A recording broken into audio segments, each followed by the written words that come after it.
दोस्तों जब से कोरोना वायरस की वैक्सीन अप्रूव हुई है इंडिया में, तब से मीडिया का और सोशल मीडिया का एक सेक्शन ऐसा है जो सिर्फ और सिर्फ उसकी बुराइयां गिना रहा है, नेगेटिव फैक्ट्स गिना रहा है, और एक सेक्शन ऐसा है जो सिर्फ उसकी अच्छाइयां बता रहा है। बट दोस्तों जो सबसे इंपॉर्टेंट इंफॉर्मेशन है, जो सबसे इंपॉर्टेंट सवाल है वैक्सीन के रिगार्डिंग, जो कि है कि क्या ये वैक्सीन सबके लिए है, उसका आंसर है नहीं। ये वैक्सीन दोस्तों कुछ लोगों के लिए है, कुछ लोगों के लिए नहीं है। कुछ लोगों को ये वैक्सीन जरूर अवॉइड करनी चाहिए।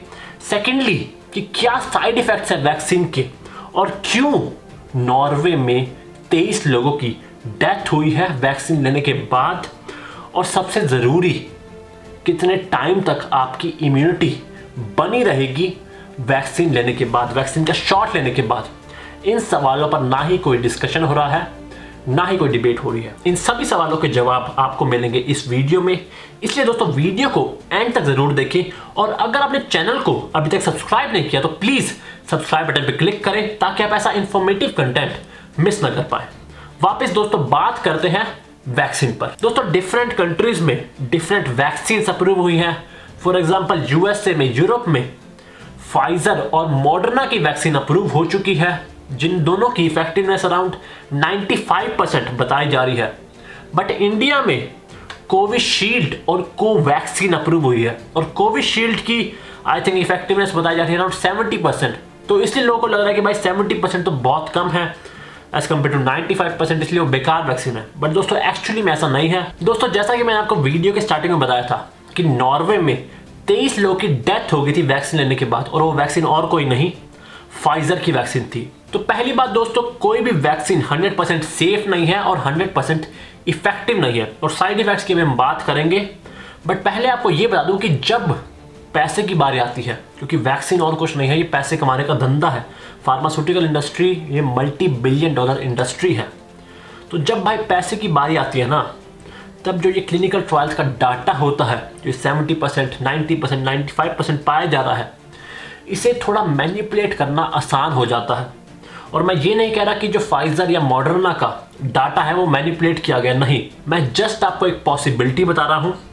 और सबसे इंपॉर्टेंट बात ये है कि कोई भी वैक्सीन 100% सेफ नहीं है, 100% इफेक्टिव नहीं है। हर वैक्सीन के साइड इफेक्ट होंगे, और वैक्सीन लेने के बाद भी आपको कोरोना वायरस हो सकता है। दोस्तों पहले आपको वैक्सीन का रोल समझना होगा। दोस्तों जब आप वैक्सीन के दोनों शॉट्स लेते हैं, उसके कुछ हफ्ते बाद आपकी बॉडी इतनी इम्यूनिटी डेवलप कर लेती है कि आप कोरोना वायरस से बीमार ना हो, आपकी तबीयत खराब ना हो, आपकी हेल्थ डिटेरियोरेट ना हो। बट स्टिल आपको कोरोना वायरस हो सकता है, आप दूसरों को भी कोरोना वायरस ट्रांसमिट कर सकते हैं, जैसा कि एसिम्प्टोमेटिक केसेस में हुआ था। और दोस्तों ये काम ऑलमोस्ट हर वैक्सीन करेगी, चाहे वो फाइजर की होगी, मॉडर्ना की होगी, या जो इंडिया में अप्रूव हुई है कोविशील्ड और कोवैक्सीन हो गई। कोविशील्ड सिर्फ और सिर्फ इंडिया में मैन्युफैक्चर हो रही है, बट जो कोवैक्सीन हो गई वो इंडिया में ही बनी है।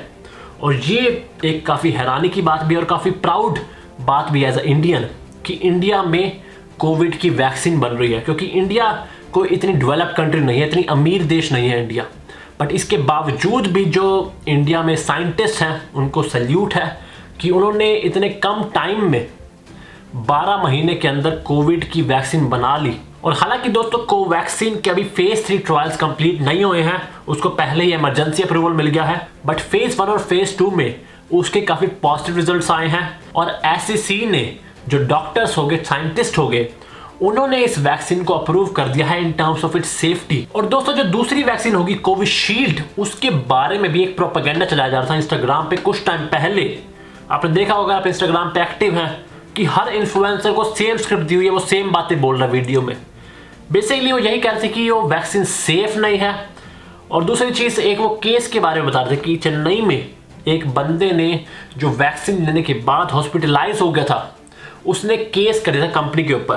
पहली बात दोस्तों, वो सिर्फ एक ही केस था आउट ऑफ 20,000 जिन लोगों के ऊपर ये ट्रायल हुआ। कंपनी की माने तो वो साइड इफेक्ट वैक्सीन की वजह से नहीं, किसी और वजह से हुआ था। तो इसलिए दोस्तों अभी वो सिर्फ एक एलिगेशन है, इट्स नॉट अ फैक्ट। तो वो भी लोगों ने काफी प्रोपेगेंडा चला दिया।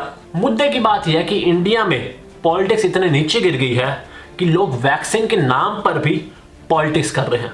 कुछ लोग ऐसे हैं जो वैक्सीन का सारा क्रेडिट लेना चाहते हैं और कुछ लोग ऐसे हैं जो वैक्सीन को बिल्कुल बेकार बनाना चाहते हैं। बट दोस्तों सच्चाई यही है कि किसी भी पॉलिटिकल पार्टी में ना कोई साइंटिस्ट है, ना कोई दूर दूर तक साइंटिस्ट बनेगा कभी। मरना तेरे को डर नहीं लगता? और दोस्तों जैसा कि मैंने आपको बताया, हर वैक्सीन के साइड इफेक्ट है, like vomiting, fever, headache, muscle pain, joint pain. ये साइड इफेक्ट्स यूजुअली काफ़ी कॉमन होते हैं, काफ़ी माइल्ड होते हैं और सिर्फ कुछ टाइम तक दिखते हैं एक हेल्दी बंदे के लिए। बट जो लोग जिनकी इम्यूनिटी ऑलरेडी काफ़ी वीक है, काफ़ी कॉम्प्रोमाइज्ड है, जो काफ़ी ओल्ड हैं, जो ऑलरेडी किसी ट्रीटमेंट से, किसी बीमारी से सफ़र कर रहे हैं, उन लोगों के लिए ये साइड इफ़ेक्ट्स काफ़ी डेडली हो सकते हैं। उनकी डेथ भी हो सकती है ऐसे साइड इफ़ेक्ट से। वैक्सीन लेने की वजह से उनकी डेथ हो सकती है, जो कि हुआ है नॉर्वे में।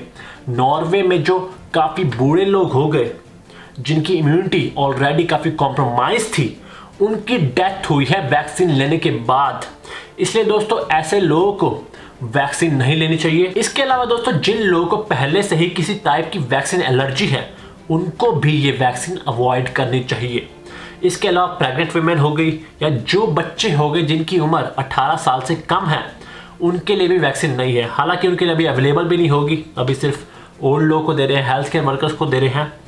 बट जो ट्रायल्स हुए थे इन वैक्सीन के ऊपर, वो हुए थे 18 साल से बड़े लोगों के ऊपर, क्योंकि जिनकी उम्र 18 से कम हो गई, उनकी बॉडी और इम्यूनिटी थोड़ी डिफरेंट होती है, इसलिए उनके ऊपर अभी ट्रायल्स चल रहे हैं। और इसके अलावा दोस्तों अगर आप रिसेंटली कोविड पॉजिटिव पाए गए हैं या अगर आप कोविड की सिम्टम शो कर रहे हैं, तब भी आपको एटलीस्ट 4 हफ्ते वेट करना चाहिए वैक्सीन लेने से पहले। उनके अलावा सभी लोग वैक्सीन ले सकते हैं और इनफैक्ट लेनी भी चाहिए।